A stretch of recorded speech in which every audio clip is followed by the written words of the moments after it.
बिस्मिल्लाहिर्रहमानिर्रहीम। अस्सलाम वालेकुम। कैसे हैं आप सब? आई होप आप सब ठीक होंगे, खैरियत से होंगे और अपना बहुत ख्याल रख रहे होंगे। आज मैं बना रही हूँ मसालेदार चिकन वाले कोफ्ते।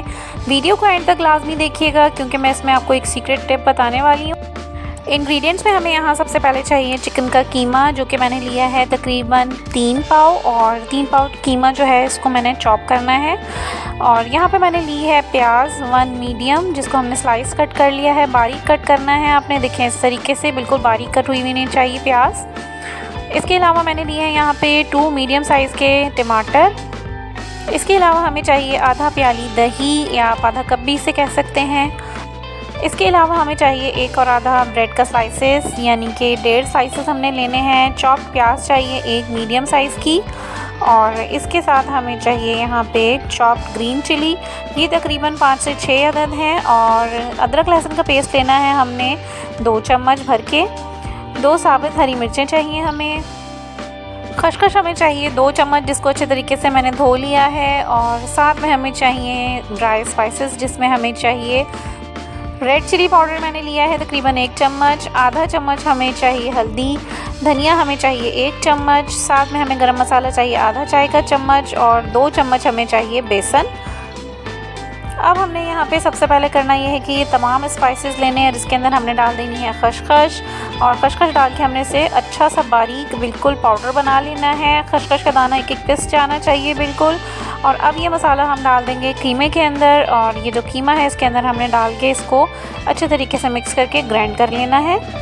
अब यहाँ पे मैंने ले लिया है चॉपर, और चॉपर के अंदर मैं कीमे को अच्छे तरीके से चॉप कर लूँगी। साथ में मैं डाल रही हूँ थोड़ी सी चॉप की हुई हरी मिर्च। इसके अलावा इसमें जाएगा धनिया हमारे पास जो मौजूद है, तो थोड़ा सा धनिया हमने चॉप कर लेना है, या हम साबित पीस में डाल सकते हैं। और इसके अलावा मैं यहाँ पे डाल रही हूँ थोड़े से स्लाइसेस, जो कि ब्रेड के स्लाइसेस हैं, क्योंकि ये ग्रेजुअली ऐड कर करके हमने पीसना है। और इसके साथ हमने डाल दिया यहाँ पे थोड़ा सा चॉप किया हुआ धनिया, ताकि फ्लेवर मज़ीद इन्हांस हो जाए। और अब हम इसको कर लेंगे चॉप। बिल्कुल बारीक पीस लेना है हमने कीमे को, ताकि इसके अच्छे से चिकने से बिल्कुल कोफ्ते तैयार हों। कीमा यहाँ पे पीस रही हूँ मैं, और ये ज़बरदस्त किस्म का कीमा हमारा देखें इतना चिकना और इतना स्मूथ कीमा हमारा तैयार हो चुका है। अब हम इसमें ऐड कर रहे हैं चॉप की हुई 1 अदद प्याज, जो कि मैंने आपको शुरू में दिखाई थी। और इसको अच्छे तरीके से हमने कर देना है मिक्स। प्याज को हमने इसलिए चॉपर में नहीं डाला कि अगर हम इसे चॉप करेंगे इसके साथ तो ये कोफ्ते बहुत ज़्यादा नरम हो जाएंगे, क्योंकि प्याज अपना पानी छोड़ेगी, और अगर प्याज बहुत ज़्यादा पानी छोड़ेगी तो कोफ्ते हमारे टूट जाएंगे। नरम कोफ्ते बनाने के लिए ज़रूरी है कि इसमें प्याज ऐड की जाए, लेकिन ये चीज़ लाजमी है कि आप पिसी हुई प्याज का इस्तेमाल ना करें, ख़ासकर चिकन के कोफ्तों में। तो अब यहाँ पे कीमे के जो कोफ्ते हैं हमने बना लेने हैं, और इसको अच्छे तरीके से शेप देना है। प्रेस कर करके आपने इसको राउंड शेप दे देना है, यानी कि छोटे छोटे बॉल्स बना लेने। मीडियम साइज़ के हमने बनाने हैं, बहुत ज़्यादा छोटे भी नहीं हों ना बहुत ज़्यादा बड़े हों। जितने नॉर्मल साइज़ होता है कोफ्ते का वही साइज़ रखना है। और अब ये जी यहाँ पे हमारा पहला कोफ्ता हो चुका है रेडी। क्रैक्स बिल्कुल भी नहीं आने चाहिए, अगर क्रैक्स आएंगे तो ऑब्वियसली कीमा जो है वो क्रैक हो जाएगा और कोफ्ता हमारा टूट जाएगा। यहाँ पे मैं बाकी कोफ्ते भी बना ले रही हूँ, और तकरीबन इस 3 पाव के कीमे के अंदर आपके ईज़िली 12 से 14 कोफ्ते तैयार हो जाएंगे। और यहाँ पे जी मैं फास्ट फॉरवर्ड करके आपको दिखा रही हूँ ताकि वीडियो बहुत ज़्यादा लंबी ना हो। और अब यहाँ पे हमने जब कोफ्ते तैयार हो जाएंगे तो हमने यहाँ पे लेना है देगची में ऑयल।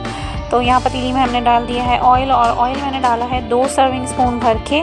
अब साथ में मैंने यहाँ पे डाल दिया है वो स्लाइस कट करके जो हमने प्याज रखी थी, इसको हमने ऐड कर दिया है। और अब हम इसे करेंगे गोल्डन ब्राउन। अच्छा सा हमने इसको ब्राउन शेड देना है, फ्राई करना है, क्रिस्पी सी हमने प्याज तैयार करनी है। तो जी जैसे ही ये गोल्डन सा ब्राउन कलर आ जाएगा, और इसके अंदर हमने ऐड करने हैं 2 मीडियम टमाटर, जो कि मैंने कट करके रखे थे। आपने बहुत बारीक काटने की इसको ज़रूरत नहीं, क्योंकि हमने इसे चॉप करना है। जैसे ही थोड़े से टमाटर हमारे भुन जाएंगे तो हम इसे कर लेंगे चॉप। अभी मैं इसको ढक दे रही हूँ ताकि टमाटर गल जाए। 5 मिनट के बाद टमाटर जो हैं अच्छे से नरम हो चुके हैं। बिल्कुल हमने इसे नहीं गलाना है, ताकि इसका जो जूस है वो थोड़ा सा मसाले में रहे। और अब मैंने यहाँ पे इसको सारा डिश आउट कर लिया है, और डिश आउट कर लेने के बाद मैं इसको बिल्कुल बारीक ग्राइंड कर लूँगी, ताकि अच्छा सा इसका पेस्ट तैयार हो जाए। यहाँ पे जी मैंने ले लिया है फ्राइंग पैन, और इसके अंदर मैंने डाला है 2 टेबल स्पून भर के ऑयल। और अब मैंने ये तमाम कोफ्ते जो मैंने तैयार किए हैं इसके अंदर हमने डाल देने हैं। कोफ्तों के सालन के लिए मैं यहाँ पे इस्तेमाल कर रही हूँ तकरीबन 8 कोफ्ते, और बाकी के जो इसके अलावा एक्सेस हैं वो हमने रख देने हैं फ्रीज़र में। आप इसे फ्रीज़र में फ्रीज़ करके भी यूज़ कर सकते हैं। और अब हमने इसको हल्का हल्का सा कुक कर लेना है। हल्का सा ब्राउनिश सा इस पर कलर आ जाएगा तो हमने इसको निकाल लेना है। ये देखें, इस तरीके से आपने दूसरी साइड भी पलट लेनी है और इसको जो है चेंज कर देना है साइड को, ताकि कोफ्ते दूसरी साइड से भी अच्छे से कुक हो जाएं। अब यहाँ पे जी हमने ले लेनी है ग्रेवी, जो कि हमने बनाया था पेस्ट टमाटर और प्याज का। उसी ऑयल के अंदर जिसमें से हमने अभी सारा मसाला निकाला था उसमें दोबारा हमने ये ऐड कर दिया है। यहाँ पे इसमें चला गया है अदरक लहसुन का पेस्ट जो कि हमने निकाला था। साथ में इसमें जा रही है पिसी हुई लाल मिर्च, और इसमें डाल दी हमने हल्दी। साथ ही इसके अंदर हम डालेंगे थोड़ा सा भुना कुटा ज़ीरा, ये 1 चम्मच था, मैं आपको शायद शुरू में दिखाना भूल गई हूँ। और इसको हमने अच्छे तरीके से भूनना है, इतना भूनना है कि इसमें अच्छा सा कलर आ जाए। जैसे ही इसमें रेड सा कलर आ जाएगा और मसाला कम्प्लीटली भून जाएगा तो हम इसके अंदर डाल देंगे दही। दही हमने अच्छे तरीके से फेंट लिया है और इसको फिर इसके अंदर ऐड किया है। नमक यहाँ पे हमने इसमें ऐड कर दिया है 1 चम्मच। और अब ये जो हमने हल्का हल्का सा रोस्ट किए हुए कोफ्ते थे इनको डाला है। रोस्ट करने का रीज़न ये है कि कोफ्तों का फ्लेवर मज़ीद इन्हांस हो जाएगा और बहुत ही टेस्टी आपको फ़ील होंगे ये जब आप इसको यूज़ करेंगे और खाएंगे। अब इसमें मैं ऐड कर रही हूँ 2 साबुत मिर्चें जस्ट फॉर फ्लेवर, और अब मैंने इसको कर दिया कवर 10 मिनट के लिए। 10 मिनट के बाद इसको हमने चेक करना है तो मसाला हमारा अच्छा सा भुन चुका है, ऑयल अलग हो चुका है इसमें। अब हमें इसके अंदर डालना है थोड़ा सा गरम मसाला पिसा हुआ, जो कि हमने लिया था आधा चाय का चम्मच, और साथ ही हम इसको कवर कर देंगे तकरीबन 5 मिनट के लिए। देगची को मैंने मज़ीद शेक कर दिया है ताकि कोफ्ते बिल्कुल भी लगे ना नीचे। और अब यहाँ पे मैं इसके अंदर ऐड कर रही हूँ 2 अदद आलू, क्योंकि मेरी फैमिली को आलू बहुत ज़्यादा पसंद है। आलू इसमें डाल देने के बाद मैंने थोड़ा सा इसे किया है शेक, और इसके अंदर अब हम ऐड करेंगे थोड़ा सा पानी ताकि ये आलू गल जाएं। और अब मैं इसको कर दूंगी तकरीबन 10 से 15 मिनट के लिए कवर, ताकि आलू अच्छे तरीके से पक जाएं। 10 से 15 मिनट के बाद आलू हमारे हो चुके हैं रेडी और सालन भी हमारा हो गया है रेडी। इसमें हम डालेंगे थोड़ा सा चॉप किया हुआ धनिया ताकि मज़ीद फ्लेवर इन्हांस हो जाए। और मैं इसे कवर कर रही हूँ 5 मिनट के लिए, और इसके बाद हम इसे कर लेंगे डिश आउट। कोफ्तों का सालन हमारा रेडी हो चुका है और अब हम इसे करते हैं डिश आउट।